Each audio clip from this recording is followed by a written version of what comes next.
On the chilly night of February 24th, 1978, a group of 5 young men embarked on what should have been an enjoyable evening. However, this fateful evening marked the beginning of a perplexing mystery that continues to baffle investigators and captivate the imagination. The Yuba County Five, a close-knit group from Yuba City, California, ventured out to attend a college basketball game at California State University, Chico. Their disappearance and the subsequent discovery of their fate in the rugged terrains of the Plumas National Forest have left a trail of unanswered questions, eerie circumstances, and lingering suspicions. The Yuba County Five were not your typical group of friends.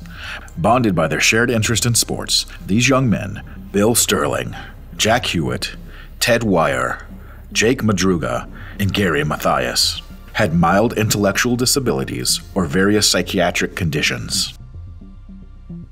Despite their challenges, they found camaraderie and a sense of belonging within their close circle. Their favorite pastime was playing basketball, which they did as a team called the Gateway Gators, supported by a local program for individuals with mental disabilities. On the night of February 24th, 1978, the men went to see their favorite basketball team play. As they cheered on a basketball game at Chico State, little did they know that it would be their last public appearance. After the game, the group set out on a return journey, led by Jack Madruga's turquoise and white 1969 Mercury Montego. A seemingly routine drive turned into a mystery after they stopped at Bears Market in downtown Chico. There, they bought snacks and beverages before vanishing without a trace. Worried parents reported their absence when morning came and the young men had not returned home. Their basketball team, the Gators, were due to play their first game in a weekend-long tournament sponsored by the Special Olympics that day. The 5 men had prepared the night before, some even laying out their uniforms and asking their parents to wake them up on time.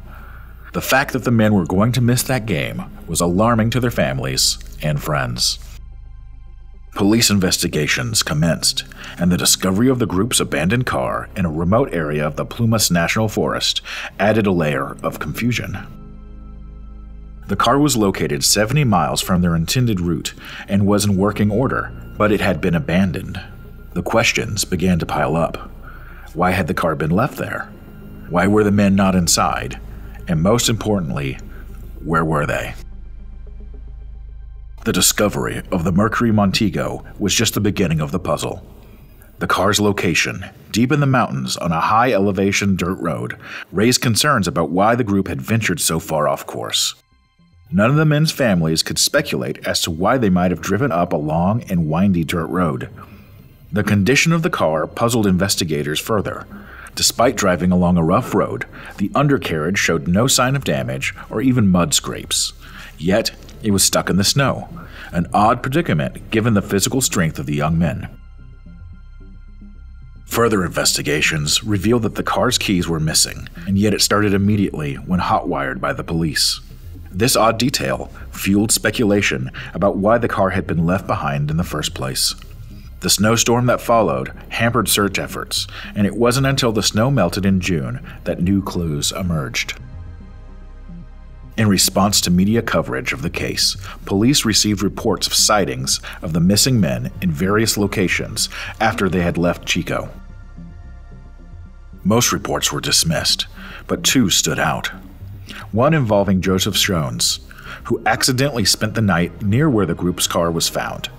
He had gotten stuck in the snow and began experiencing heart attack symptoms. Later that night, he saw a car with people around it, but they ignored his calls for help. He also saw flashlights that went out when he called. He later walked miles to a lodge while experiencing a mild heart attack. Another report came from a woman in Brownsville, 30 miles away from the car's location, who said 4 of the men had stopped by her store in a red pickup truck 2 days after they went missing. The men's behavior struck her as unusual, as 2 went inside the store while the other 2 stayed outside. This witness was considered credible, and further details came from the store's owner, who believed 2 of the men bought food and drinks. These sightings added to the mystery of the case, suggesting that the men had been alive and possibly on the move after their disappearance. On June 4th, after most of the snow had melted that year, a group of motorcyclists found 4 of the 5 men's bodies. The discovery of the men's bodies in and around a trailer campsite deep within the national forest added even more complexity to the case. 4 of the men, Jack Madruga, Bill Sterling, Ted Wire, and Jack Hewitt, were found deceased in the area, with signs suggesting that they had succumbed to hypothermia. Their bodies were scattered across the forest, and scavenging animals had consumed some of the remains. Yet the fate of Gary Mathias, the 5th member of the group, remained a haunting mystery. He has still never been found. In the trailer, where Ted Wire's body was discovered, the scene grew even more perplexing. While he had access to food, water, and heating materials, he had died of a combination of starvation and hypothermia. The trailer contained blankets, partially melted candles, and evidence that Mathias' tennis sneakers had been inside, implying that Wire had not been alone in the trailer. A P-38 can opener, a device familiar to Mathias and Madruga from their military service, had been used to open C-ration cans. Despite the supplies available, it appeared that the men had not effectively used the resources to survive. Wire had lost nearly 100 pounds, half of his weight, and the growth of his beard suggests he had lived as long as 13 weeks from when he last shaved.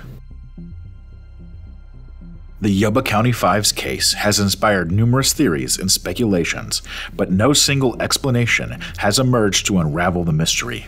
The question of why the men abandoned their car and journeyed into the mountain remains unanswered.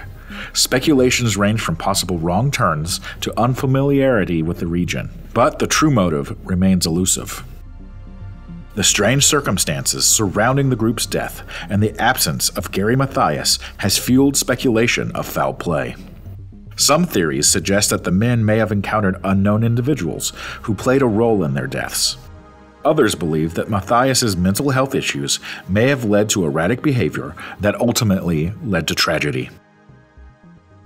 The day before the men went missing, a United States Forest Service snowcat had gone along the road in that direction to clear snow off the trailer roof so it would not collapse. It's possible, police believed, that the group had decided to follow the tracks it left through the snowdrifts 4 to 6 feet high to wherever they led, in the belief that shelter was not too far away. Most likely, Madruga and Sterling died of hypothermia about halfway through the long walk to the trailer. The Yuba County Five story is a haunting tale of friendship, tragedy, and unanswered questions. What began as a night of camaraderie and sports ended in a mysterious journey into the rugged terrain of the national forest. The circumstances surrounding their disappearance and death remain shrouded in uncertainty, leaving investigators, families, and the public grasping for answers. What are your thoughts on the case? Let me know in the comments below. If you enjoyed this video, hit the like and subscribe button, and maybe even that bell icon, to be alerted to all my uploads. And as always, this is Broadcaster 7 asking, are you receiving the night signal?